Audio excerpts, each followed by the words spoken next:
말씀 요한복음 6장 1절부터 15절 말씀입니다.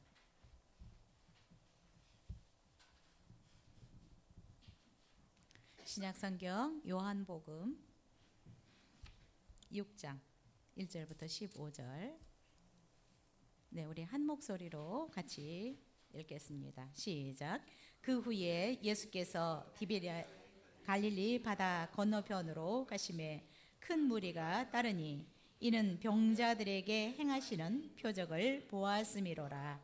예수께서 산에 오르사 제자들과 함께 거기 앉으시니 마침 유대인의 명절인 유월절이 가까운지라. 예수께서 눈을 들어 큰 무리가 자기에게로 오는 것을 보시고 빌립에게 이르시되 우리가 어디서 떡을 사서 이 사람들을 먹이겠느냐 하시니 이렇게 말씀하심은 친히 어떻게 하실지를 아시고 빌립을 시험하고자 하심이라. 빌립이 대답하되 각 사람으로 조금씩 받게 할지라도 200데나리온의 떡이 부족하리이다. 제자 중 하나 곧 시몬 베드로의 형제 안드레가 예수께 여짜오되 여기 한 아이가 있어 보리떡 5개와 물고기 2마리를 가지고 있나이다. 그러나 그것이 이 많은 사람에게 얼마나 되겠사옵나이까. 예수께서 이르시되 이 사람들로 앉게 하라 하시니 그곳에 잔디가 많은지라. 사람들이 앉으니 수가 5,000명쯤 되더라. 예수께서 떡을 가져 축사하신 후에 앉아있는 자들에게 나누어 주시고 물고기도 그렇게 그들의 원대로 주시니라. 그들이 배부른 후에 예수께서 제자들에게 이르시되 남은 조각을 거두고 버리는 것이 없게 하라 하시므로 이에 거두니 보리떡 5개로 먹고 남은 조각이 12바구니에 찼더라. 그 사람들이 예수께서 행하신 이 표적을 보고 말하되 이는 참으로 세상에 오실 그 선지자라 하더라. 그러므로 예수께서 그들이 와서 자기를 억지로 불러 삼으려는 줄 아시고 다시 혼자 산으로 떠나 가시니라. 아멘. 오늘 예수님께서 행하신 네 번째 표적을 통해서 바로 그 선지자인 증거라는 제목으로 말씀 나누도록 하겠습니다. 요한복음은 예수님의 공생의 사역을 7가지 표적을 중심으로 해서 기록하고 있습니다. 오늘 본문인 이 오병이어의 기적에 대해서 대부분의 우리 성도님들은 한 번쯤 다 설교를 들어보았을 것으로 생각이 됩니다. 오병이어, 네, 5개의 떡과 물고기 2마리라는 뜻입니다. 예수님께서는 떡 5개, 물고기 2마리로 5,000명을 먹이셨는데 성경은 12바구니에 남았더라, 12바구니가 남았더라라고 말씀을 하고 있습니다. 여러분, 이 요한복음의 7가지 표적 중에 오늘 말씀을 나누는 이 네 번째 표적은 7개 중에 가장 가운데 있는 한 복반에 있는 그런 표적입니다. 이 오병이어의 표적은 사복음서에서 다 기록을 하고 있습니다. 마태도 기록하고 누가도 기록하고 또한 마가도 기록하고 요한도 기록하고 있습니다. 이 네 복음서에서 다 기록하고 있다라고 하는 것은 그만큼 중요한 사건이다라고 생각해 볼 수 있습니다. 자, 그런데 오늘 이 네 번째 표적, 오병이어의 표적은 우리가 앞에서 살펴봤던 3가지 표적, 가나의 혼인잔치에서 물로 포도주를 만드셨고 왕의 신하의 아들을 살리셨고 또 지난주에 살펴봤던 베데스다의 병자, 38년 된 병자를 고치는 이 표적들은 어쩌면 개인의 어떤 치유와 회복이다라고 볼 수 있습니다. 그런데 오늘 우리가 살펴볼 이 네 번째 오병이어의 표적은 이스라엘 전체를 먹이시는 메시아적인 사역으로 지평을 넓혀 가시는 것을 우리가 볼 수 있습니다. 오늘 이 본문을 통해 예수님이 누구신지에 대해서 계시를 하고 있는데 이것은 어떤 개인적인 차원을 넘어서서 또 공동체 전체를 먹이시고 떡을 주시는 그 분이라는 것을 넘어서 스스로 생명의 떡이 되시는 실체이심을 예수님은 친히 드러내고 있습니다. 오늘 본문을 통해서 우리가 믿는 이 예수 그리스도가 구약에 예언되었던 바로 그 선지자이다라는 증거를 한번 살펴보도록 하겠습니다. 여러분, 우리가 이렇게 사순절을 지내고 있는데 우리가 믿고 있는 이 예수 그리스도가 어떤 분인지 우리가 구체적으로 알 수 있었으면 좋겠습니다. 그래서 내가 믿는 이분이 진짜 참신인가? 여러분들도 가끔 내가 믿는 이 신이 진짜로 참신인가? 내가 더 다른 누군가를 믿어야 되나라고 혹시라도 갈등하거나 고민하고 있다면 오늘 이 말씀이 여러분의 가슴 속에 잘 새겨질 수 있기를 바라고요. 우리가 믿는 이분이 바로 구약에서 예언되어진 바로 그 선지자 메시아 예수 그리스도다라는 것을 확신할 수 있었으면 좋겠습니다. 우리 1절부터 4절 다시 읽겠습니다. 시작. 그 후에 예수께서 디베랴의 갈릴리 바다 건너편으로 가시매 큰 무리가 따르니 이는 병자들에게 행하시는 표적을 보았음이로라. 예수께서 산에 오르사 제자들과 함께 거기 앉으시니 마침 유대인의 명절인 유월절이 가까운지라.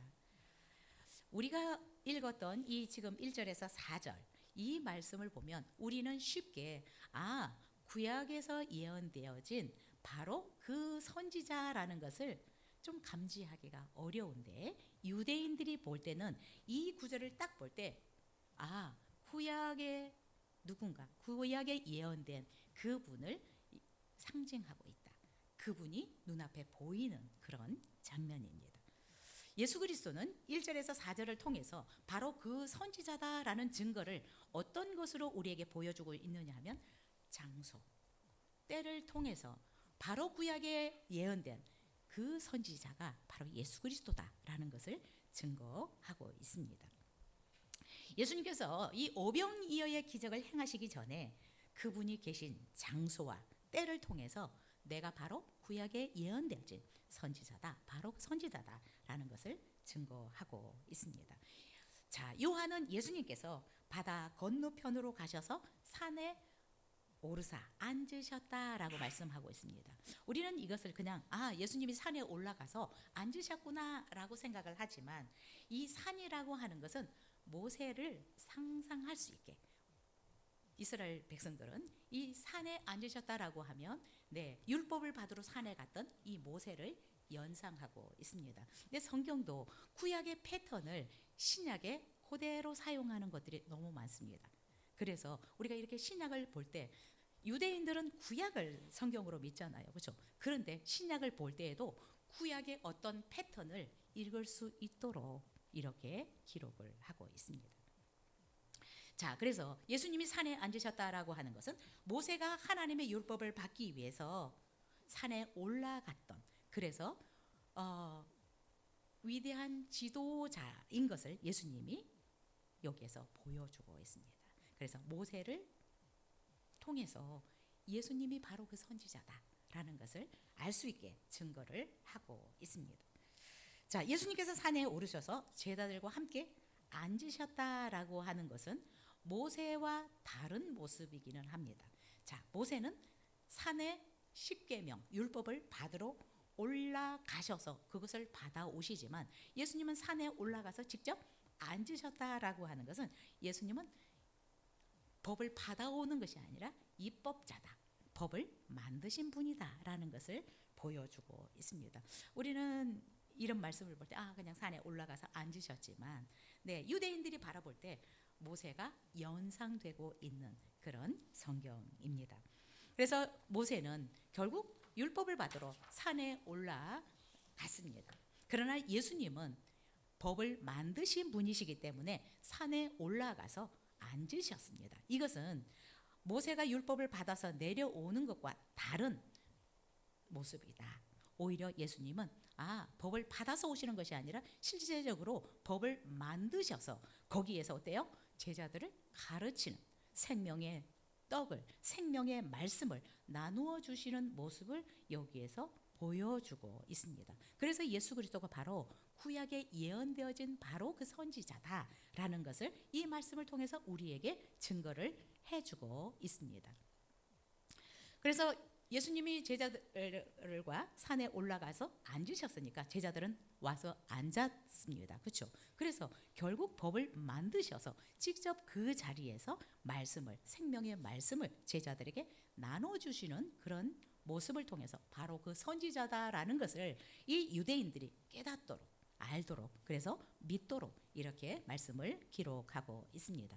그래서 예수님은 그냥 율법을 받는 분이 아니라 말씀을 직접 만드시는 분이시고, 실제적으로 그 만드신 말씀을 제자들에게 나누어 줄 수 있는 말씀의 실체가 되시는 그런 분이십니다.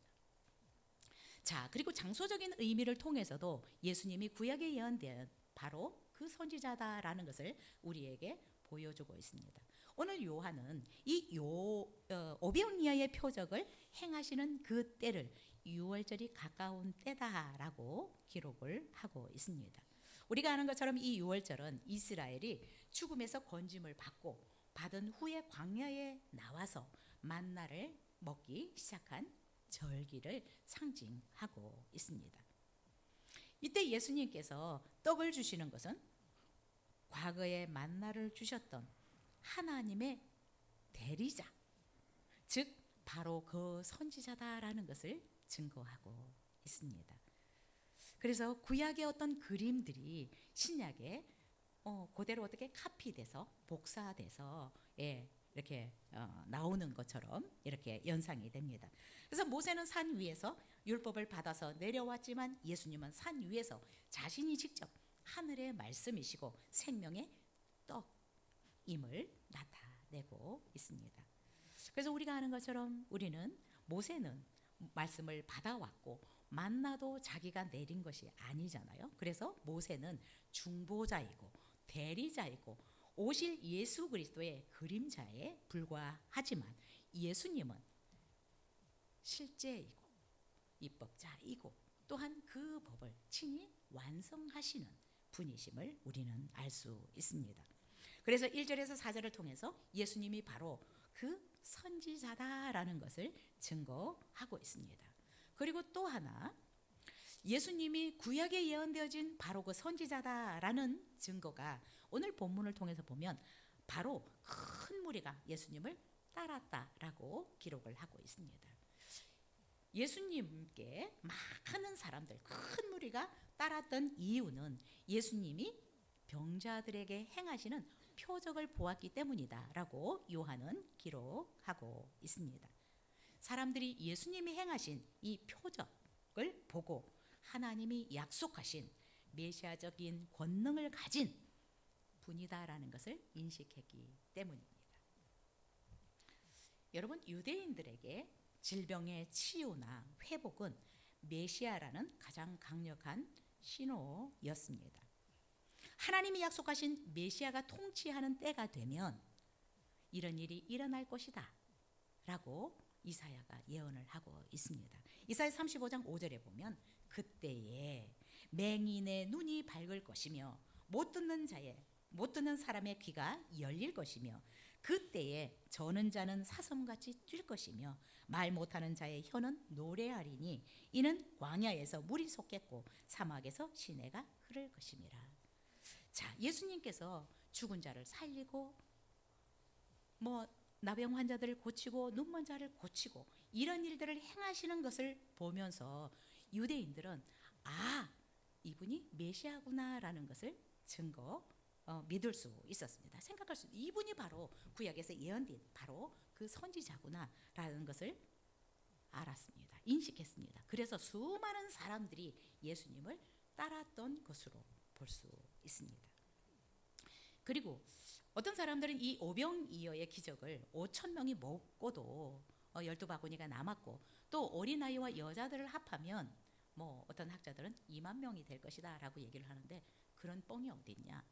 어떻게 그 시간에 그런 들판에 이렇게 사람들이 어떻게 뭐 5천 명이 모일 수 있겠느냐라고 얘기를 하는데, 그래서 성경은 굉장히 우리가 의심하지 않도록 정확한 단서들을 우리에게 주고 있는데, 이 수많은 무리가 모일 수 있었던 것은 그때가 마침 유대인의 명절인 유월절이 가까이 왔기 때문에 지방에서부터 각처에서 예루살렘을 향해서 갔기 때문에 수많은 사람들이 모일 수 있었다. 이것도 근거가 없는 허구, 뻥이 아니다라는 것을 성경은 굉장히 우리에게 구체적으로 말씀을 해주고 있습니다.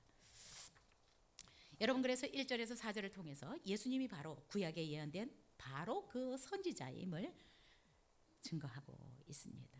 물론 우리의 눈으로 잘 보여지지는 않지만 분명하게 이 구약의 패턴이 카피되어져서 1절에서 4절에 기록되고 있습니다. 그리고 예수님께서 산에 올라가서 제자들을 가르치시는 이 모습은 시내의 산에서 율법을 받던 이 모세의 모습과 다른 율법을 실제적으로 만드신 원저자, 입법자라는 것을 우리에게 보여주고 있습니다. 그리고 예수님이 기적을 행하신 이곳이 빈들, 이스라엘 백성들이 살았던 광야와 광야를 연상하게 만들고 있습니다. 그래서 만나를 내려주었던 그 실체는 모세가 아니라 하나님이셨는데, 그 만나를 내려주셨던 실체가 바로 이분이다, 예수님이다 라는 것을 오늘 성경은 우리에게 증거해주고 있습니다. 여러분, 우리가 지금 믿고 있는 예수 그리스도, 이분이 바로 구약의 모세와 모든 선지자들을 통해서 예언되어진 바로 그 선지자라는 것을 증거해주고 있습니다. 그분이 오시면 저는 자도 걷게 되고 눈먼 자도 눈을 뜨게 되는 이 놀라운 일을 행하실 것이다 라고 말씀하셨는데, 실제적으로 예수님이 이스라엘 유대 땅에 오셔서 이 일들을 행하였고, 그래서 수많은 사람들이 이분이 구약에 예언되어진 바로 그 메시아다라는 것을 인식하고 수많은 무리가 그분을 따랐던 것입니다. 우리는 성경을 통해서 그분이 바로 하나님이 우리를 구원하시기 위해서 예비하신 메시아다라는 것을 믿고 이렇게 내 신앙생활을 하고 있습니다. 여러분이 믿는, 제가 믿는 예수 그리스도는 우리를 구원하실 메시아이시고, 우리를 위해서 친히 자신의 몸을 내어줘서 우리에게 영원한 생명을 얻게 하는 생명의 떡이 되어주신 분이십니다. 여러분, 우리가 이런 분을 믿고 있다면 정말 더 적극적으로 이분을 잘 따라갈 수 있기를 바라고요. 이분의 말씀에 귀를 기울이고 살아갈 수 있었으면 좋겠습니다. 자, 두 번째로 예수님이 구약에 예언된 바로 그 선지자다라는 증거를 우리가 5절 그래서 7절을 통해서 다시 살펴보겠습니다. 같이 읽겠습니다. 5절에서 7절 시작. 예수께서 눈을 들어 큰 무리가 우리가 어디서 떡을 사서 이 사람들을 먹이겠느냐 하시니, 이렇게 말씀하심은 친히 어떻게 하실지를 아시고 빌립을 시험하고자 하심이라. 빌립이 대답하되 각 사람으로 조금씩 받게 할지라도 200데나리온의 떡이 부족하리이다. 이 5절부터 7절 또 우리가 좀 더 13절까지 연결해서 볼 텐데, 이 단락을 통해서 예수님이 바로 그 선지자다라는 증거를 어떻게 찾을 수 있느냐? 뒤에 보면 그분이 얼마나 인자하심과 긍휼하심이 크신지를 볼 수 있습니다. 구약에 예언된 바로 그 선지자는 인자와 긍휼이 무한하신 분이십니다. 그것을 통해서 이 땅에 우리를 위해서 보내신 바로 그 선지자다라는 것을 우리는 인식할 수 있을 것입니다. 오병이어의 기적을 일으킨 장소를 이 4명의 복음서 기자들이 굉장히 재미있게 표현을 하고 있습니다. 그냥 다 똑같이 지금 요한이 얘기한 것처럼 갈릴리 건너편이라고 얘기할 수 있는데, 그 장소를 이 기록한 사람들마다 조금 다르게 표현하고 있어서 이 장소가 진짜로 어떤 장소인지를 우리가 더 구체적으로 알 수 있습니다. 요한은 지금 예수님이 기적을 행하신 이 장소를 갈릴리 바다, 곧 디베랴 바다 건너편이라고 기록을 하고 있습니다. 누가는 그런데 이렇게 기록하고 있습니다. 베세다라는 고을 근처이다. 네, 그래서 장소가 더 구체적으로 옵니다. 그리고 마가는 그곳을 빈들이다라고, 네, 광야, 빈들이다라고 이렇게 소개를 하고 있습니다. 그래서 이 장소가 어느 지역 근처이고, 그 지금 지역은 빈들이다, 사막과 같은, 네, 광야와 같은 그런 곳이다라는 것을 알 수 있고요. 그것은 결국 디베라 바다 건너편이다. 그래서 굉장히 이 장소를 다양하게 표현하고 있지만 구체적으로 이 장소가 어디인지를 정확하게, 왜, 사방에서 비춰주니까, 네, 더 구체적으로 어떤 장소인지 알 수 있을 것 같습니다. 자, 그런데 예수님은 큰 무리가 자기에게 오는 것을 보셨더라라고 5절에서 말씀을 하고 있습니다. 큰 무리가 예수님을 따라오는데, 네, 이 기록자마다 조금 다르게 표현하고 있는데, 이 때가 굉장히 조금 날이 저물어 가던 때다라고 얘기를 하고 있습니다. 수많은 무리가 예수님께 오는 것을 보았더라 라고 하는 것은 단순히 무리가 나를 따라오는구나 이게 아니라 여러 가지 의미를 담고 있다. 예수님이 큰 무리가 오는 것을 보셨는데 그들의 무엇을 보셨을지, 네, 여러 가지 것들을 저는 보셨다라고 생각이 듭니다. 그러자 예수님은 수많은 무리가 자기에게 오는 것을 보시고 빌립에게 이렇게 얘기를 합니다. 우리가 지금 이거 들판이고 날도 저물어 가는데 또 이 군중이 뭐 장정만 5천 명, 그러면 이렇게 많은 사람들을 어떻게 떡을 사다가 먹일 수 있겠느냐. 네, 이들이 배가 고픈 것을 아셨던 것 같아요. 자, 어떻게 이 사람들을 먹일 수 있겠느냐라고 빌립에게 물었습니다. 네, 여러 제자들이 있는데 왜 빌립에게 물었을까? 머리가 좀 계산이 빨랐을 것 같아요. 예, 뭐 계산이 딱 얼마 정도가 필요합니다. 이것을 빨리 계산할 수 있는 사람이 아니었나 이런 생각이 듭니다. 우리 같으면 막 이렇게 해봐야 되는데 빌립은 요 정도? 그러면 이 정도의 돈이 들 수 있겠구나. 이만한 돈을 들여야 그래도 한쪽씩이라도 먹을 수 있겠구나라는 계산이 좀 빨랐던 사람이 아닐까 이런 생각이 듭니다. 그래서 빌립이 이렇게 대답합니다. 각 사람에게 조금씩 받게 할지라도 200데나리온으로도 부족할 것 같습니다. 빌립은 딱 머리수, 빵 한 조각, 이렇게 또 그 당시에 어떤 물가 이런 것들 딱 생각하니까 200데나리온 가지고도 이 사람들을 충분히 먹일 수 없겠다라는 생각이 듭니다. 그 당시에 노동자들이 하루 임금 받는 것이, 네, 하루 품삯이 한 데나리온, 1데나리온이었어요. 그러면 200데나리온. 지금 요즘 인건비가 비싼 분들은 막 20-30만 원 하잖아요. 그렇죠? 하루에 인건비가 20-30만 원인데 거기에 200을 곱하면 이 돈이 엄청난 돈이잖아요. 그런 돈도 없거니와 그 빈들에서 이 떡을 어디에서 구할 수 있겠어요? 엄청나게 큰 돈이었습니다.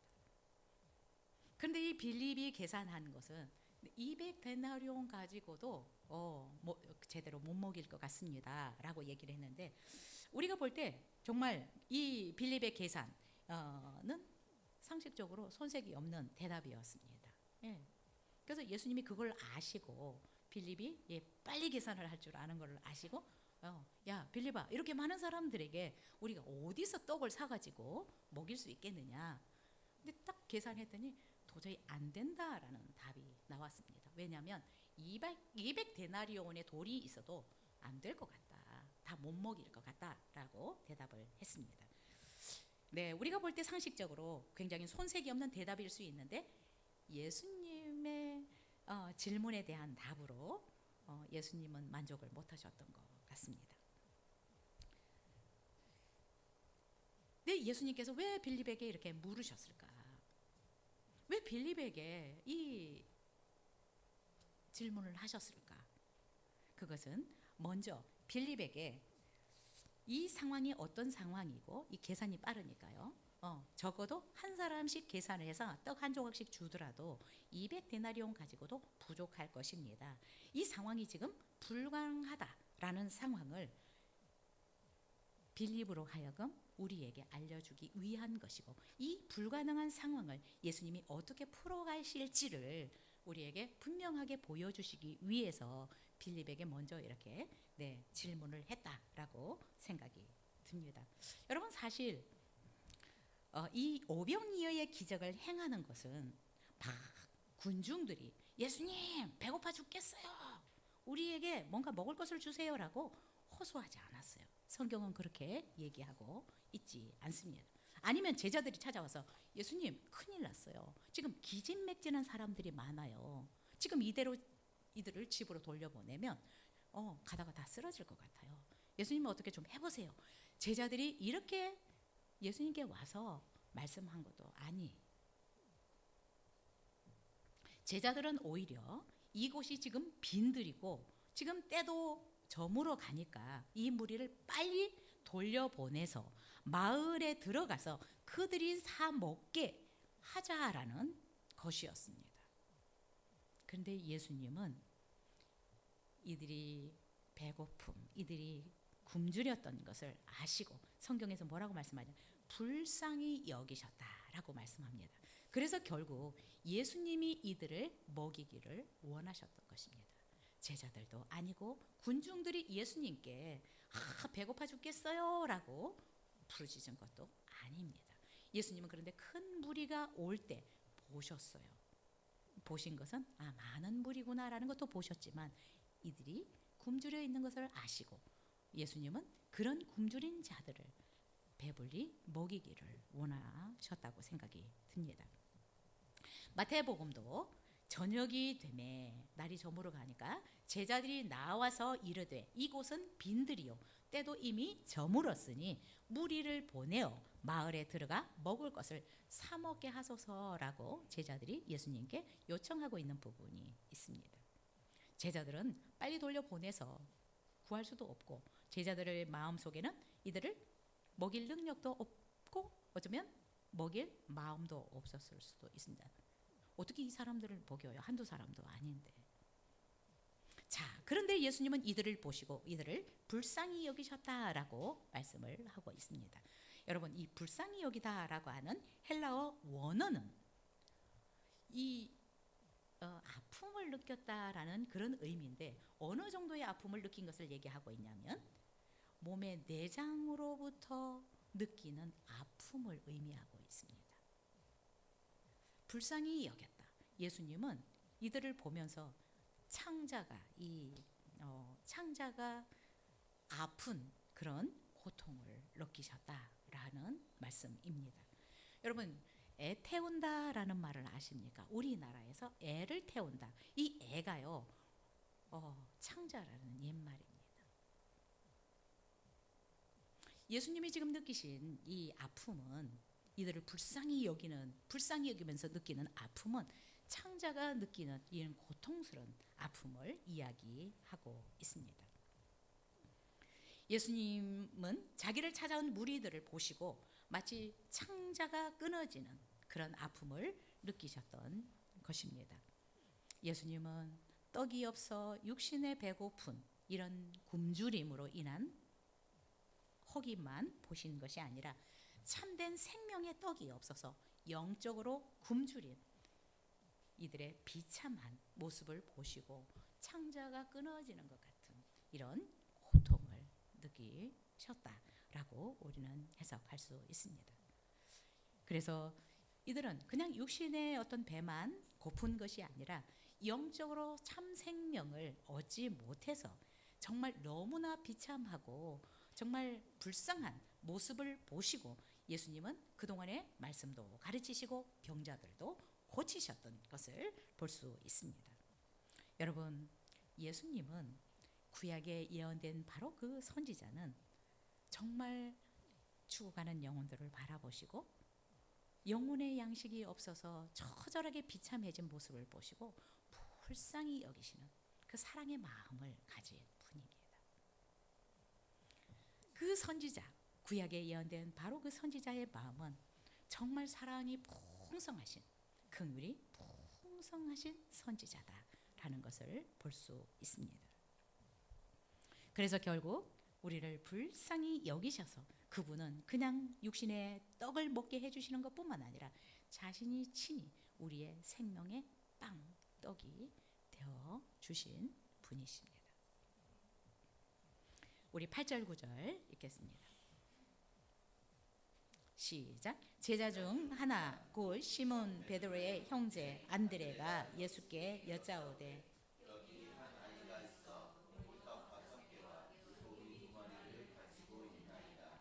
그러나 그것이 이 많은 사람에게 얼마나 되겠사옵나이까.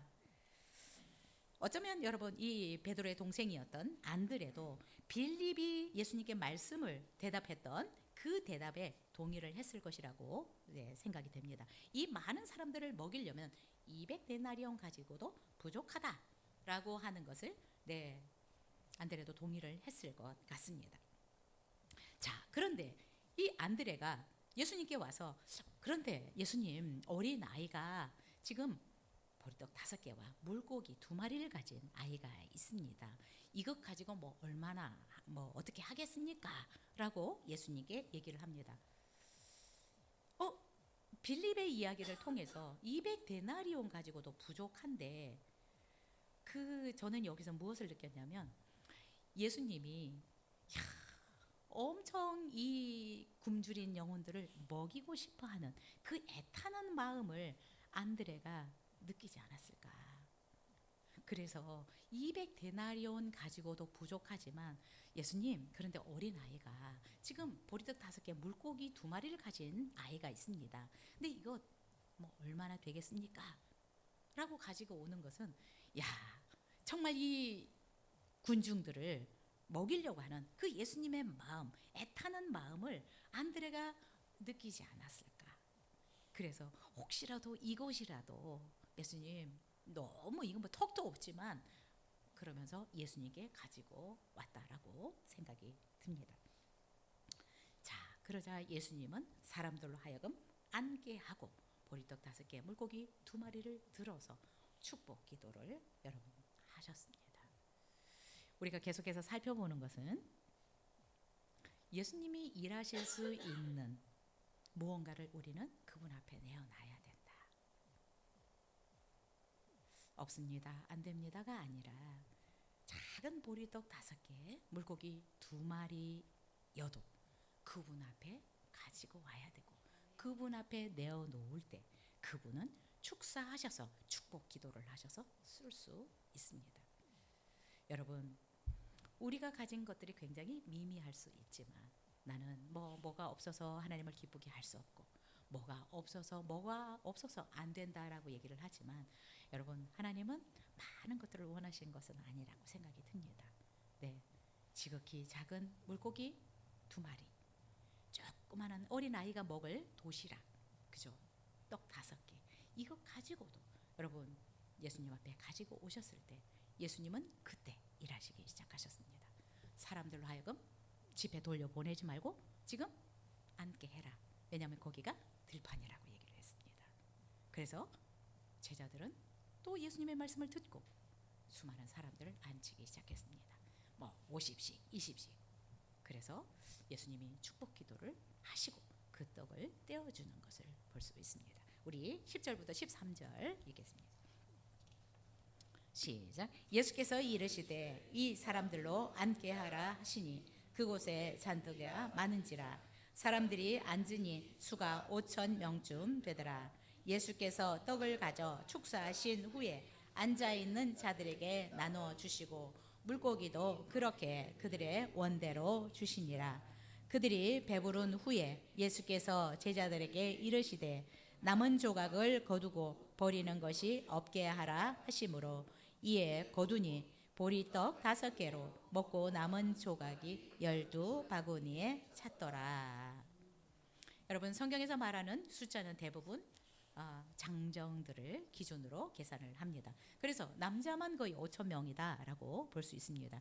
여기에 여자들이나 아이들까지 포함하면 더 많은 수가 이 오병이어로 떡 5개 물고기 2마리로 배불리 먹고도 12바구니가 남았다라는 것입니다.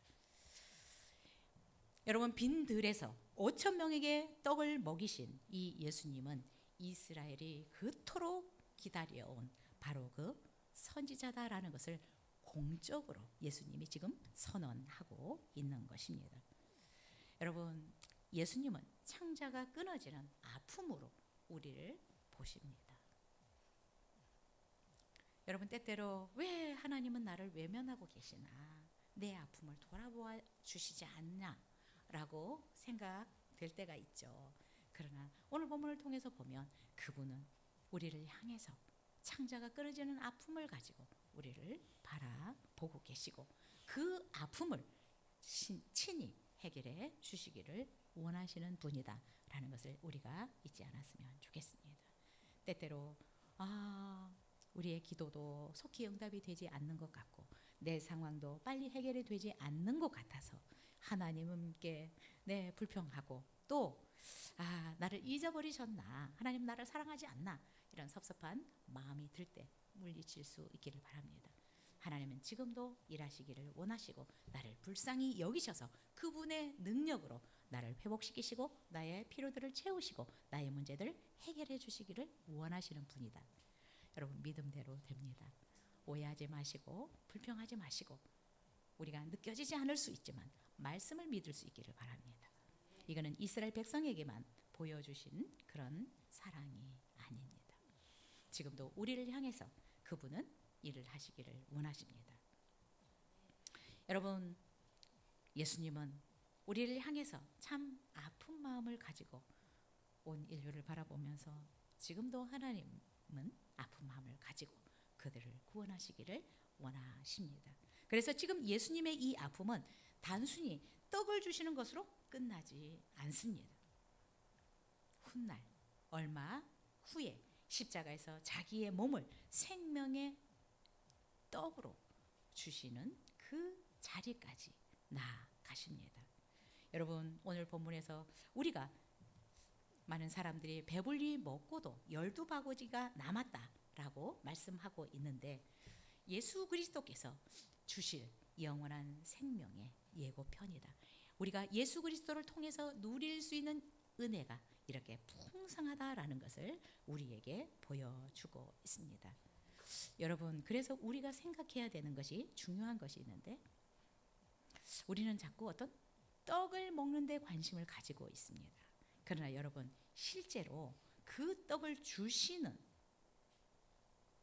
법을 만드시는 이분과 친해져야 합니다. 우리는 떡을 받아 먹고는 그냥 그것으로 만족하고 또 내 마음대로 막 살고 그냥 내 하고 싶은 대로 살고, 그래서 또 어려우면 도와주세요 라고 하고 떡 하나 얻어먹으려고 하고, 이런 패턴이 아니라 정말 우리에게 계속적으로 떡을 먹이실 수 있는 생명의 떡이신 그분을 붙들고 그분과 깊이 교제하면서 정말 그분으로부터 주님이 주시는 그 놀라운 은혜를 풍성하게 누리고 살아갈 수 있었으면 좋겠습니다.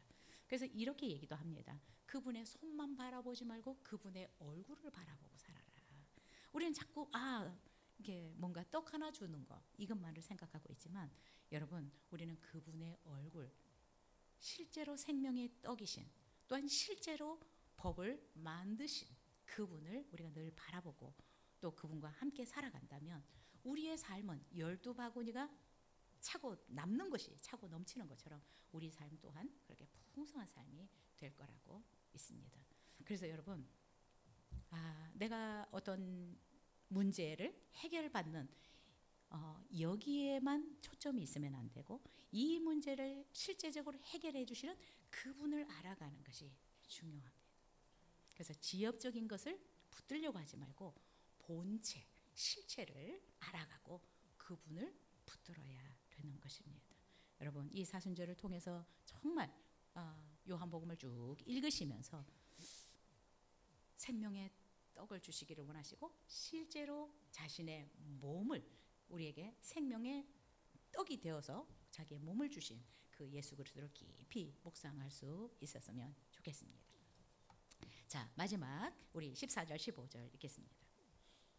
시작. 그 사람들이 예수께서 행하신 이 표적을 보고 말하되 그러므로 예수께서 그들이 와서 자기를 억지로 붙들어 임금으로 삼으려는 줄 아시고 다시 혼자 산으로 떠나가시니라. 구약에 예언된 바로 그 선지자다라고 하는 증거는 예수 그리스도는 세상 왕이 아니라 죽음을 향해서 가시는 고난의 왕이십니다. 고난의 종이십니다. 14절에 이 표적이라는 말이 나오는데, 표적이라는 것은 저번에도 제가 설명했던 것처럼 이 표적은 그 안에 예수님이 메시아다, 예수님이 구약에 예언된 바로 그 선지자다라는 표시가 있는, 사인이 있는 기적들을 우리는 표적이라고 말을 하고 있습니다. 그래서 요한복음에 기록된 이 7가지 표적들은 예수님이 구약에 예언된 바로 그 선지자다라는 사인, 표시가 있는 기적들입니다. 그것은 결국 그런 표적들을 보고 예수 그리스도가 하나님이 보내신 바로 그 메시아, 우리를 구원하시기 위해서 이 땅에 보내신 그 메시아다라는 것을 믿도록 하기 위한 것입니다. 여러분, 우리는 기적을 경험하고 기적을 우리에게 베푸신 것은 그 일을 통해서 믿으라고 하는 것들입니다.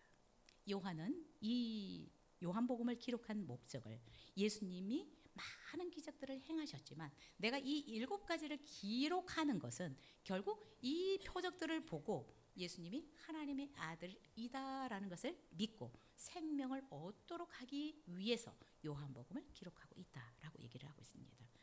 여러분이 경험했던 하나님의 어떤 능력, 기도의 응답들, 하나님의 사랑들, 이런 것들은 결국 예수님을 믿도록 하기 위한 것이다 라는 것을 잊지 않았으면 좋겠습니다.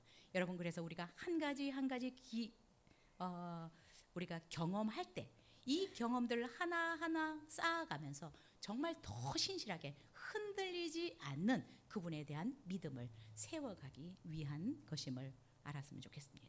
그래서 한번 경험하고 나면 또 넘어졌다가가 아니라 경험한 그것을 통해서 뭐 1단계의 믿음을 쌓았다면 2번 경험하면서 2단계로 믿음을 업그레이드 시키고 우리의 믿음이 점점 성장해 나가야 하는 것입니다. 그런데 이런 분들이 있어요.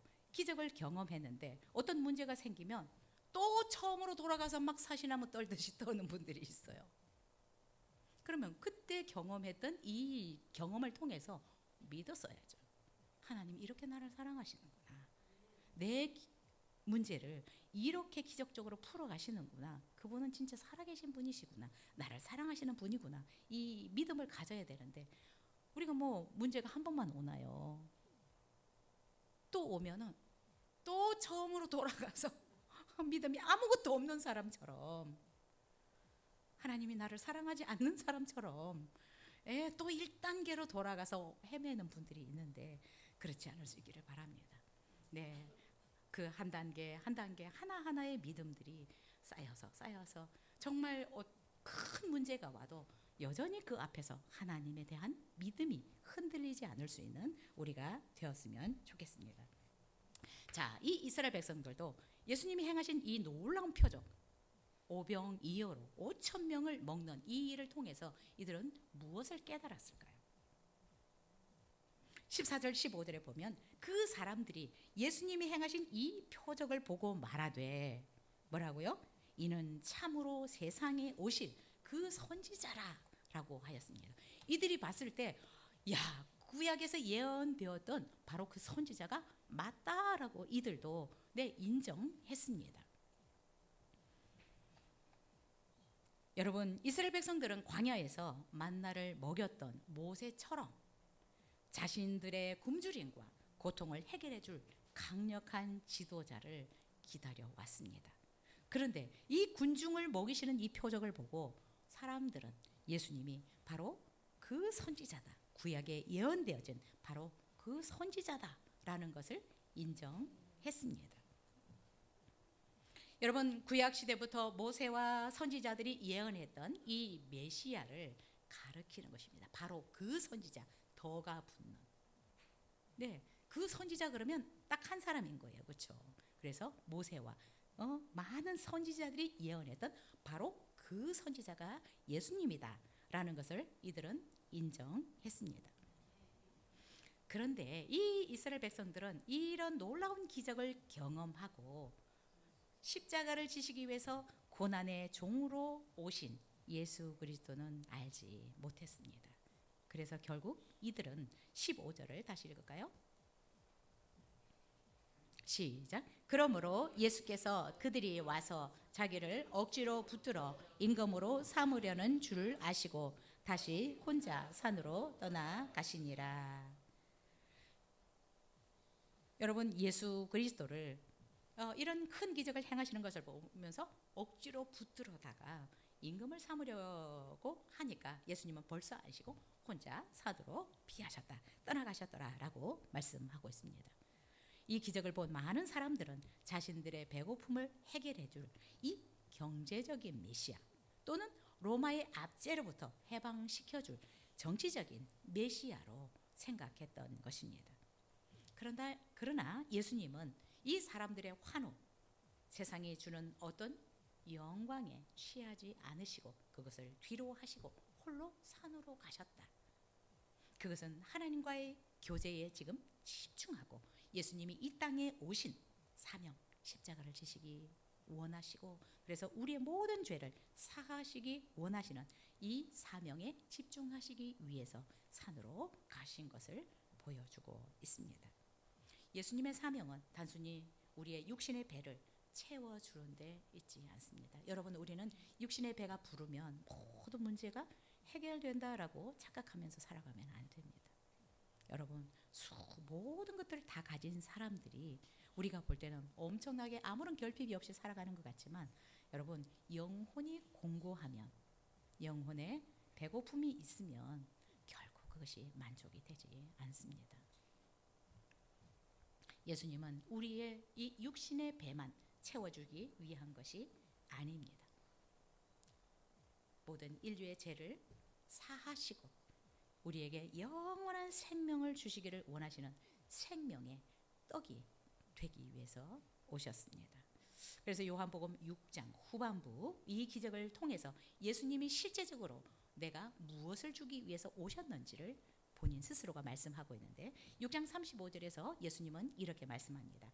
예수께서 이르시되 나는 생명의 떡이니 내게 오는 자는 결코 줄이지 아니할 터이요 나를 믿는 자는 영원히 목마르지 아니하리라.